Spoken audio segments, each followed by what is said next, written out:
Thank you for that. It's wonderful to be here. I love spending time with the tourism industry. And I'll tell you why. It's because where else are you going to spend 20 minutes or an hour or 2 hours with people who, for a living, invite utter strangers to come and enjoy what they enjoy in their own home and then expect them to go home, tell lots of other people, come back and do it all over again the next day. It is a fantastic place to operate. So thank you for inviting me along to your conference to enjoy that. It's really difficult to express how happy I was to get the brief from the speech from Gillian, because she stated very clearly that she didn't want me to look back but look to the future, so amen to that. Like all of you, I'm heartily sick of talking about COVID-19, and I've been hugely energised as the airport team has started to turn its collective talents on the recovery for our airport, where Scottish aviation and the country as a whole can look forward. So today I want to discuss some of the challenges facing us in that, because it doesn't happen overnight, as we try to recover from the pandemic, and what it's going to look and feel like for our customers and your customers coming through the airport in the future. So we're going to be looking forward, not back. Because if I was looking back, I could obviously talk about the moments of rage and media interviews and parliamentary committees when we had some of the treatment we did through the last 2 years, but we're going to look forward. It's okay. If I was looking backwards, I could talk about what it felt like to be in a permanent computer says no environment with government, when they're talking about policies and thinking about how we would plan for the future. But we're going to talk about the opportunities for the future instead. Or I could even talk about when we were dealing with the Scottish Government during COVID, and it reminded me of one of Amy Winehouse's favourite songs. We tried to get a plan for COVID, but they said no, no, no. But I would rather get excited about the future than go back to black. So there we are. Sorry, I couldn't resist that one. Apologies for it. But it would be remiss of me not to look at the last 2 years very briefly and make clear that we always understood that the medical and community imperatives, even though we're absolutely at the front line of this, were absolutely at the forefront, because as an airport, safety is always our first priority, no matter what. But it is difficult, and I'm sure some of us have felt that in the wider industry here, that not to come to the conclusion that with a little bit more engagement, a little bit more collaboration and listening to those that knew their own businesses, and a little bit more support, we could have saved a lot more jobs along the way. We could have had a few smaller overdrafts, and we certainly could have had a better start point to launch this recovery. So anyway, I don't want to upset Gillian. I don't want to upset my comms team for that matter, or indeed reignite the many charred bridges I've left across the Scottish landscape in the last 2 years. So I'm not going to go say any more about that. But I do want to focus on the concept the airport team has been wrestling with for a number of months. It's how do you turn an airport back on? Well, as governments and businesses across the globe have been finding recently, it's a lot easier to turn things off than it is to turn them back on again. So many factors are going to be different. Although an awful lot feels familiar, we're actually in a very different place to which to start our business again. So I'll talk about the challenges of that switching on, what we need to help with us with that, and what you and our customers can expect from that in the coming months. Now, if I was addressing a different audience, an audience like you who really understand the importance of connectivity, I may need to even made the point about whether we need to turn it back on at all. Because some out with the tourism industry may ask, do you need to switch it on? They've probably been sitting in the council's planning department at this very moment thinking that forced lockdown and people not travelling was the same as people choosing not to travel, or that there were not high costs of imposing that and high costs of the long term of these changes. They also misunderstand, I think, that travel and tourism is not the enemy here, it's carbon, if we're going to get back to the nitty-gritty of sustainability. Because international connectivity truly is a vital part of any modern, outward-looking country that wants to be successful and take its place on the world stage. And we've just heard about the festivals. If that's not taking your place on the world stage, what is? They also choose to ignore that a cleaner and greener future is genuinely a goal we all share. We're not sitting here with our head in the sand thinking aviation's got all the solutions, but we do know that we can work towards it. It's incumbent on all of us to play our part in that. To put it in its most simple terms, Scotland to meet her targets, she needs all of our industries and sectors to be working together to do their bit to that net zero. All, not some. Why would you ignore those that share your ambitions as we do? It will take a concerted effort to achieve net zero across all the sectors, and Edinburgh Airport welcomes the challenge within that aviation sector as part of the whole. So our recovery will be important to many people and businesses across the country that rely upon it. We are a facilitator, first and foremost. For an economy on the tip of an island off the northwest coast of Europe, travel is an essential item, whether it's connecting with a family, whether it's forging new business links, or transporting medical and cargo supplies in a crisis. And with that connectivity, of course, it brings employment, it brings economic wealth, it brings social mobility, it brings cultural diversity, global influence and competitiveness. And of course, yes, it allows holidays and it allows tourists to come. All things of the utmost importance, I would argue, to a city like Edinburgh now and for the long-term future. So as a result, we as a business have come up with a sustainability strategy that realises we've got to act for that greater good. We can't be looking inwards to our own narrow dimensions, which non-coincidentally, greater good is the name of that title. And it's built on a really simple premise. Scottish aviation must be sustainable in order for it to, if it's going to continue to deliver the benefits the country derives from it, without compromising the needs of future generations.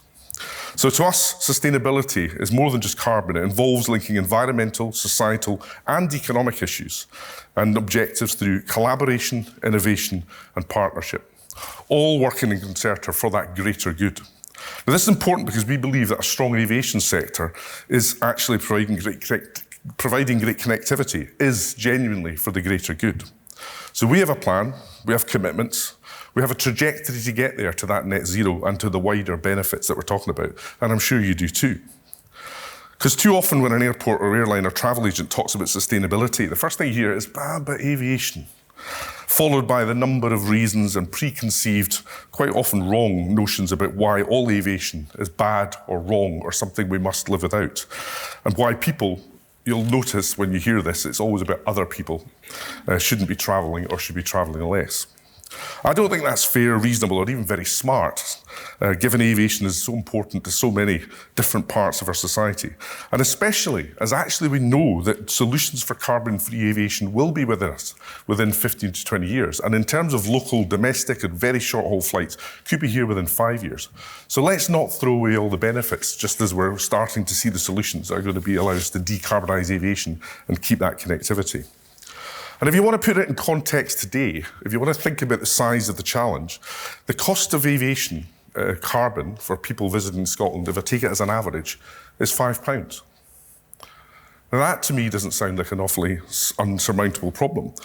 So this to me gives us a real target to aim for, laying out the scale of the challenge we all want to face. We've got to find £5 worth of value to invest in that decarbonisation.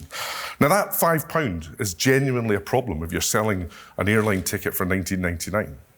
It's really hard to absorb that £5 worth of carbon within that price. But a tourist coming to Scotland is going to spend £800 a week. So I just put it in that context, because the £5 is there for all of us to live with.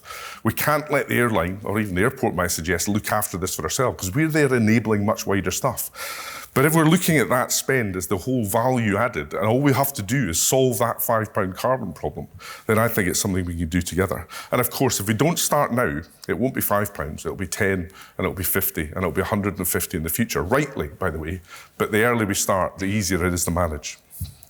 So we need a bridge to move from this carbon-based technology called jet fuel and jet engines that are in the moment to a carbonless travel without losing that connectivity. And that's something I think we've got to get our heads around really quickly. So leave aviation switched off or minimising its recovery, I don't think would work for Edinburgh, Scotland, for those that think that's the right answer, because of our reliance on tourism and that whole international ambition of our people. I might remind you, our government, if you look at most of their policies, who want to be an outward international exporting business. Historically, we're just not a nation that likes to stay put or look inwards. So I would contend, yes, it is right that we get the airport switched back on, get it back to its full opportunity, get us back to the connectivity that we provide. Now, before I get on to what will it look like going forward, some of you may be surprised I used the phrase switched off at all. We didn't close. We were open throughout the pandemic. But government policy did switch off our passengers, and I don't need to tell you that because they were your customers as well. For many months during lockdown, we simply had absolutely no passengers going forward. If I look at this graph here, we went from 14.7 million passengers back in 2019 to 3.5 and 3.1 million passengers in 2020 and 2021. And that graph there, where we see at the real peaks of the lockdown, we had absolutely no passengers, less than 1% of passengers travelling. So that's pretty horrendous stuff. You know, that is closed, even though the doors are open. It was just a very echoing shed of not very much happening. And that comes on the back of what was a great period of growth for Edinburgh. I go right back to 2004, where if you look at Central Belt of Scotland, there were 18.8 million passengers. And by 2019, there was 24.2. Now, that's really interesting for Edinburgh, because although we grew by 62%, we actually grew by more than the total growth of all the rest of the Central Belt of Scotland. So that's really an important thing to think about. And what that meant was that with 60% extra passengers coming through Edinburgh, taking one long-haul route to 13, and we know that long-haul business is higher value, it was a really great trajectory for that. But what this story also tells us, if you look a bit deeper, is that despite that growth of 60%, we still weren't as well connected as Ireland or Denmark, countries with similar or even smaller populations. So we were on the right trajectory, but we were by no means at the outcome that we really wanted to achieve. So anyway, we remained open throughout all of that to try and keep Edinburgh going with its cargo flights, to deal with emergencies, to get people home, as well as to actually retain that readiness. So when we knew we can start again, that we weren't starting from an absolute baseline start.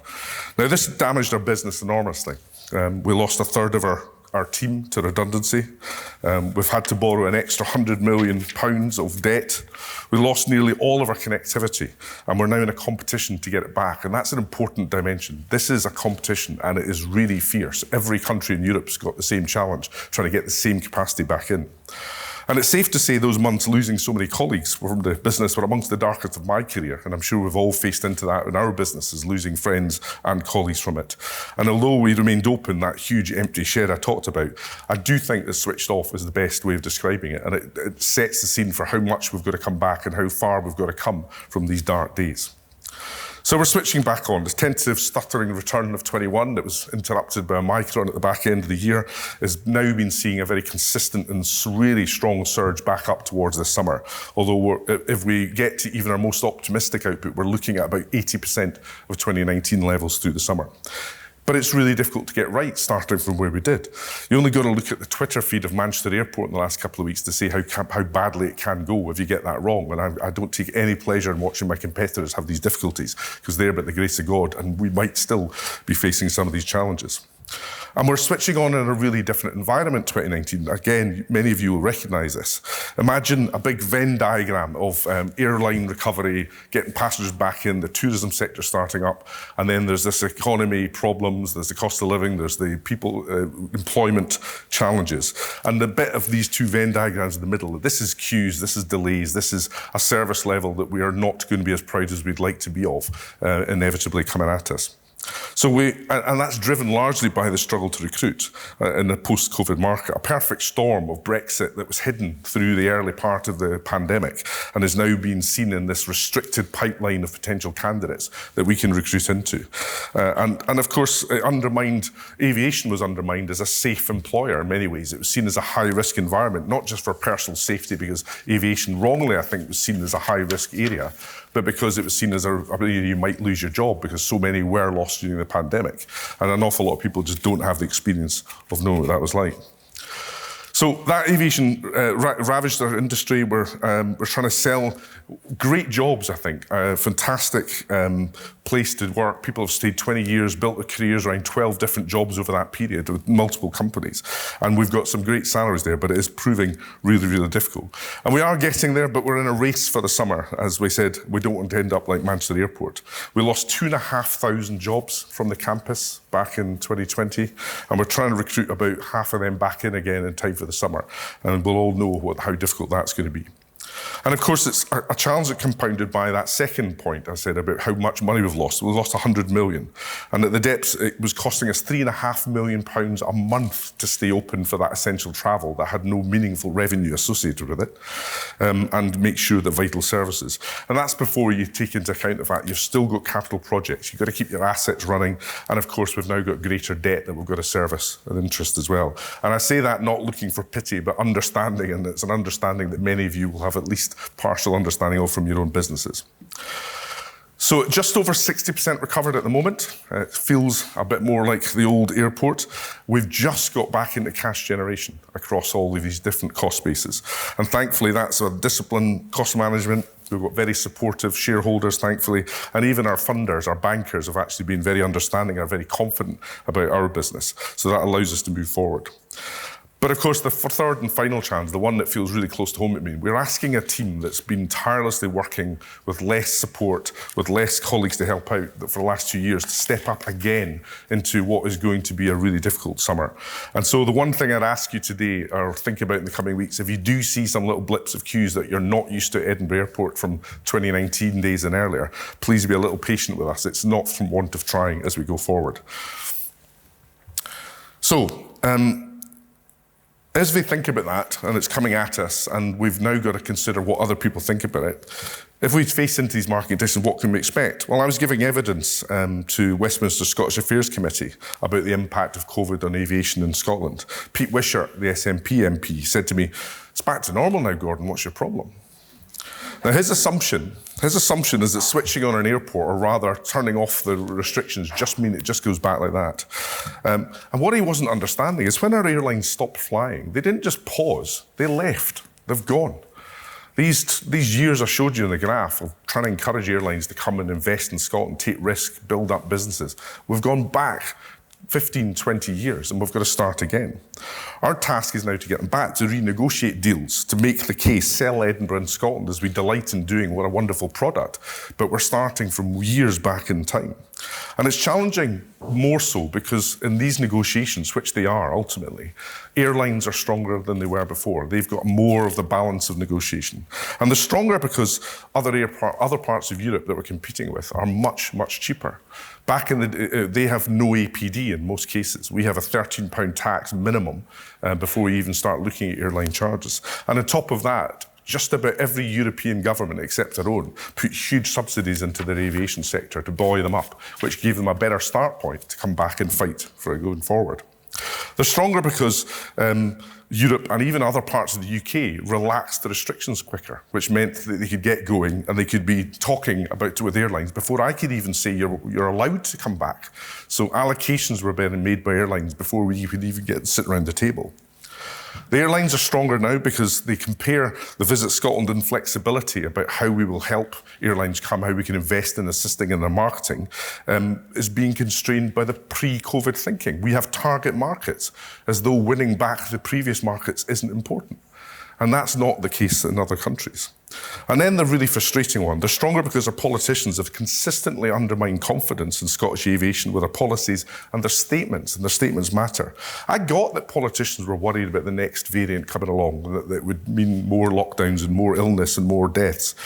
But expressing fears in public without actually having any plans to do anything about it, it just puts us at a disadvantage without remotely identifying any benefit in the health terms. So again, we put ourselves on the back foot. And to be clear, we're not going to get back to 2019 with all the efforts I've talked about until 2024 at the very, very earliest. So this is a long way back. Now, we've had successes so far, and you saw a picture of Virgin aircraft there. We've got Virgin in Edinburgh for the first time ever after years of trying. So we know we can be attractive. But it's still going to be our key strategic challenge for many years to rebuild that connectivity, get airlines to invest again in Edinburgh and Scotland and go forward. So that new started airport, if we think about that restart, is fragile and needs a supportive environment to our way out. This is where our paths converge because we're all in that same agenda. Because what's true for the airport is absolutely true for Scottish tourism. We need to communicate positively and out with about how great our country and the tourism offering is. And I know you guys have all got some great stories to tell to achieve that. Because one of the things different from the pre-pandemic world is a lot of, or at least some of the negative noise around tourism, over-tourism, has perhaps abated a little bit. There is an understanding now, having missed it, about the importance of tourism that many perhaps didn't have. Because that claim of over-tourism is replaced by that realisation of what it means not to have it.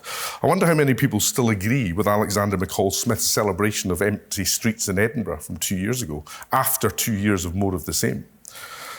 All the boarded up retail outlets in Princes Street that we're still not got a solution for.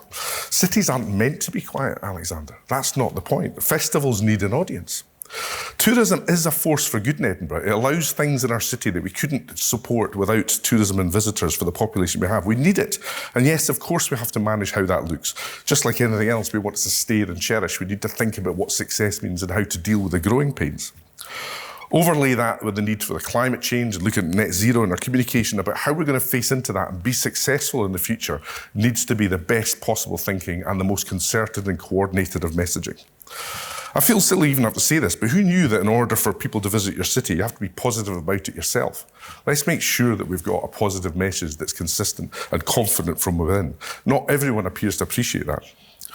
Now, I could stand here and talk about how others might expect us to do that in the light of closing Marketing Edinburgh as an example of an interesting decision at the height of a tourism crisis. But we're going to look forward, not back. We must have that coherent messaging. It's easy to take these things for granted, but who else is going to let someone else speak for them? Would you expect the Council or Visit Scotland or Scottish Enterprise to allow other people to manage their message? Well, I don't think that we should either, because they're not going to. We should have the same authority and the same confidence about talking about our country, our capital city, and what we have to offer for our tourists. And we need the coherent messaging, and I firmly believe ETAG is the best place to do it, arguably the only to do it in light of the Edinburgh message in particular. So I'm not going to say for a moment that there are easy wins, because there are some challenges about things like short-term let issues that we know are getting still attention, short-term thinking of transport links, getting people around Scotland, not least the ferries and the Western Isles. We need better management of big surge demand that we get in the festival and thinking about how we go on. There's many things we have to address. But of course, these problems are symptoms of success, not reasons to abandon the growth in the first place. Which other business decides that because you got too much success, you're going to do less of it? Our industry should be focused on working together, the industry, communities and politicians, to fix these, alongside reaching out across the world to communicate how much people can enjoy coming and enjoying what we have to offer. We just simply need to accept, though, that our geography, this tip of an island on the northwest coast of Europe, we need aviation in that mix. You just need it to get here. I know we all took up all sorts of different things through COVID, including wild water swimming, but I haven't seen anybody yet manage to swim from Europe to get here. And there is the danger you might end up in Fife, so be careful. We want to have an international festival, but we don't want people to fly here. Get real. It'd be so easy to switch on these old debates, but we don't need to. We've got to think about the new ways of dealing with the challenges with confidence, together and moving forward. And that's a responsibility for all of us, from First Minister to tour guide, from barista to council leader. And I guarantee you'll get that from my team and I, whether we're working to bring in a new airline or as part of the ETAG setting up its new structure, or working with the Scottish Government on route development and how we can make sure that that support has bang, or with Edinburgh Climate Compact discussing how we're going to use ground heat pumps to solve some of our decarbonisation, or collaborating with Scottish Tourism Alliance and how we can get the whole sector to face into that challenge of net zero with confidence and actually make it an asset, not a risk. So in the airport, one of the benefits coming out the other side of the pandemic, that maybe you felt as well, has been the way that walls of silos have crumbled and gone away. We're not working like that anymore. Teams are collaborating more creatively, finding other ways to do things, arguably with no choice because there are less people and resources than before. But necessity has driven that innovation and partnership, and it's something we're going to try and build into our DNA and value and nurture going forward. I'd hope that on a city level we can do the same. None of us have got spare resources coming out of our ears. We're going to need to do more with less, or at least use what we have more efficiently. And I do generally think that's the best way to get that positive environment, talking up our own story and facing in with confidence and dealing with the challenges that we share together. So finally, what's the point of having this connectivity? We can't take it for granted, is my first message. The idea that it just comes flicking back on. You've no idea how hard we work. We've got a team in America at the moment trying to persuade American airlines to invest in Edinburgh again. It's got many positives. I just want to dwell about something that's so far away from the tourism agenda at the moment, but that connectivity touches all parts of society. The Ukrainian refugees coming into this country are only arriving here because we have some of that connectivity to Poland, to Romania, to the Czech Republic. And again, I don't want to dwell on it, but we all see these horrific pictures. And I'm utterly proud of the way that the city and the country has gone together, whether it's our government saying that open arms can bring the people here, whether it's the city council, who are actually an exemplar now of the way that we should receive refugees coming to the country, whether it's Royal Bank of Scotland giving their business school up for their acceptance centre, giving people their first couple of nights of safety coming out of that horrific environment. It's really good that we we've been a very small cog in that big machine. And I think it's a brilliant example of why connectivity is important, but how the partnership in delivering other ambitions, other objectives, in this case, giving a safe home to people that need it at the most time of need.